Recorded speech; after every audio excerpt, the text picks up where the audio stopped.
Sabi ko, nagsimula ang pagsusuri ng Philippine Studies, Philological Studies, ito ang kauna-unahan, noong 1950s.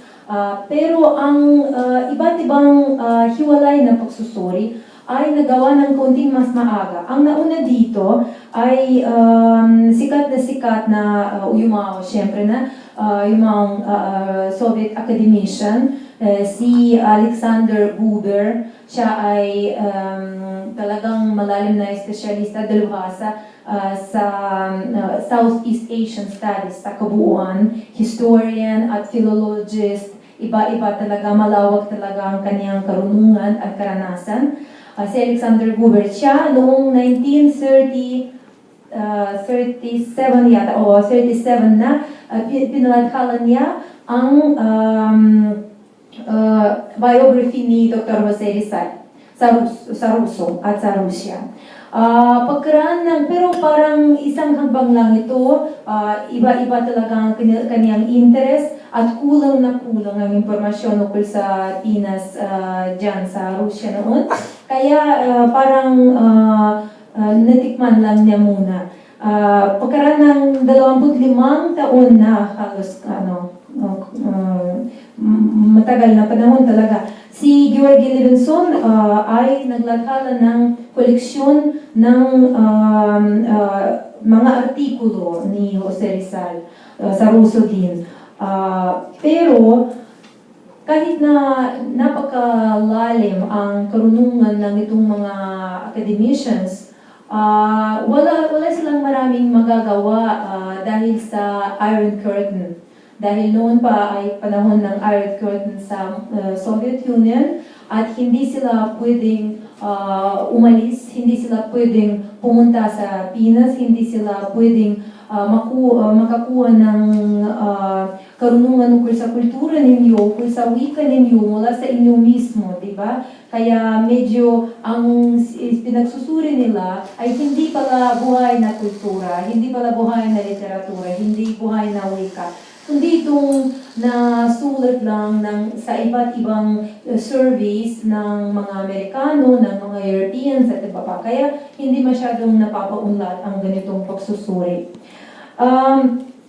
Noong 1946 nang nagkaroon ng Pinas ng sovereignty nila, di ba? Pati noon pa, ayaw ng mga Pilipinas, anayaw ng Pilipinas na makipagrelasyon sa Soviet Union. Kaya noong 1950s pa rin, itinuturing na subversibo ang kahit anong pagsisikap ng Filipino o ng Ruso na pumasok sa bawat isang bansa. Ganito, kaya wala ring pagkakataon para makuha ang karunungan mula sa bansa mismo. Pwede ba si Bak Makarenko? Ito po ang pioneer sa Philippine Studies sa Moscow, si Dr. Vladimir Makarenko. Aking uyumang guro siya. Talagang, dahil, alam ko ninyo, ganito talaga ang mga siyentista kahit paano noong Soviet times sa amin. Talagang magaling sila kasi laging sinisikap nilang ipalawak ang kanilang karunungan. Hindi nila neuro-specialist gaya kami ngayon. Siya, halimbawa, nag-graduate siya bilang economist sa Moscow State University. Tapos, nagka-interest siya sa pag-aaral ng Indonesian at Malay. Tapos, nag-aral din siya ng Tamil language, na South Indian language. Nakita niya pala na may bagay na medyo kambal sa o elements na medyo kakambal sa Old Tagalog script at saka sa Old Malay script at sa alpabeto ng Tamil. Nagka-interest siya rito, kaya nagsimula siyang mag-aral ng Tagalog. Iyon. At itong interest ng tanging scientist at ng tanging dalubhasa ay nagpaunlad at nagpaumpisa sa Philippine Philological Studies sa Rusya. Noong 1959, nang hindi pa siya graduate, senior pa lang estudyante sa grupo ng Indonesian, siya ang nag-umpisang magturo ng Tagalog sa Moscow State University. Noon pala medyo hiwalay ang aming institute na ngayon ay bahagi ng Moscow State University. Ang tawag ng aming institute, aming faculty is Institute of Asian and African Studies. At noong pa, hiwalay ito sa Moscow State University. Pero pagkaraan ng ilang taon, na gawa na itong bahagi, faculty lang ng MSU. Kaya sabi ko na sa MSU siya nag-start. Ganito, nagturo siya ng Tagalog at ang kanyang estudyante ay magiging din unang pioneers sa Philippine Philological Studies noon. Tapos, pagkaraan ng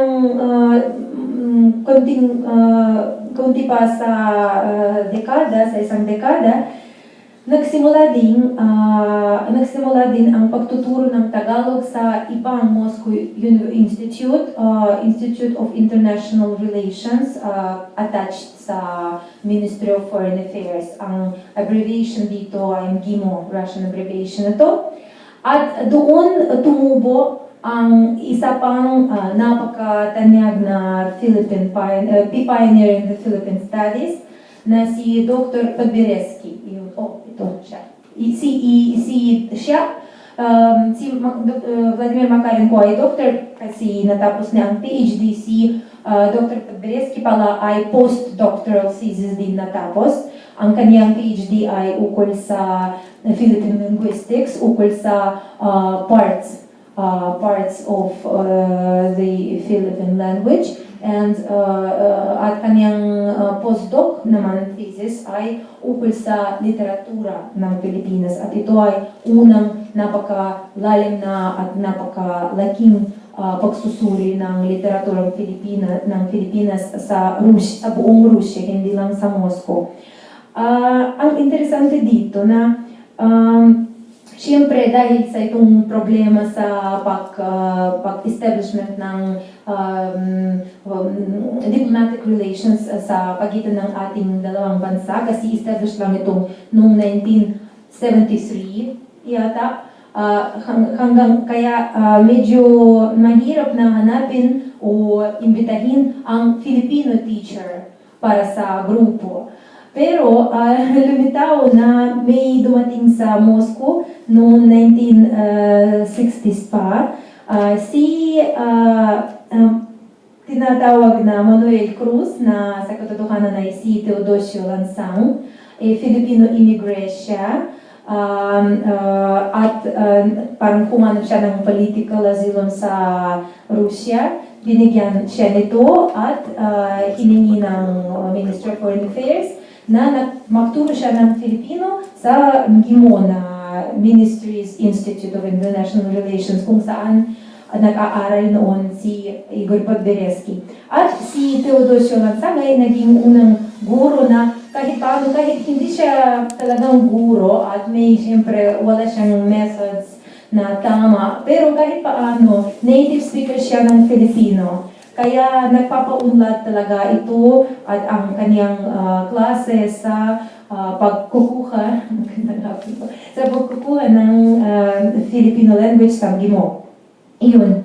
So, at siya rin, pagka-graduate ni Igor Podberesky, nagsimula siya agad na magturo din ng Tagalog. Kasi panahon na ito ng establishment ng diplomatic relations at kailangan pala ang mga espesyalista sa Ministry of Foreign Affairs.